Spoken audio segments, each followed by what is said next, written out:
ভাই তোমার বাদাম কত কইরা? 10 টাকা কইরা। 10 টাকা।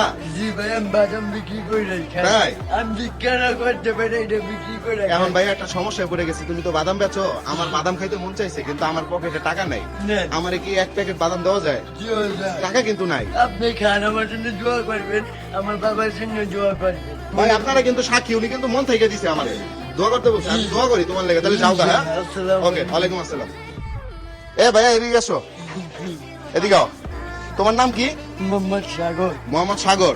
জি। তো তুমি যে আমার এই বাদামটা দিলা, এই বাদামটা কয় টাকা বেচতা তুমি? 10 টাকা বেচতাম। 10 টাকা বেচতা? জি। তো তুমি তো আমাকে ফ্রি দিয়ে গেছো, কেন দিছো? আপনি আমার ভালো লাগছে, আমার দোয়ার দরকার। আমি অনেক পাপি বান্ধা, আমি অনেক গুণাগার। আমি এখন তো আমার বলার একটু পড়ি না, আমি পাপি বান্ধা। আমি সবার কাছে দোয়া চাই, আমার অনেক আশা, আমি মক্কা মদিনায় যাবো। আল্লাহ যদি নেয় এই বাদাম বিক্রি করে মক্কা মদিনায় যাব। আগে আব্বুকে ডাক্তার দেখাবো। শোনো, জি। এনে কয় টাকার নোট বলো তো? যদি এই বলতে যে। পারো এটা তোমার দিয়ে দেবো। এটা 1000 টাকা। এটা 500 টাকার নোট। 1000 টাকা। এটা 500 টাকা। আচ্ছা ধরো তো, মানুষ জিজ্ঞাসা তো এটা কয় টাকার নোট? এটা কয় টাকা নোট? এটা 1000 টাকার নোট। এটা 500 টাকার নোট না ভাই? এটা 500। এটা 500, 500 আমার 1000 টাকা দিতে, এটা আমার কাছে কয় টাকা জানেন? কত? 5 কোটি, 5 কোটি। আল্লাহ আপনাকে দেওয়ার টপিক দান করুন। এই 1000 টাকা দিয়ে আমি কি কাম জানেন?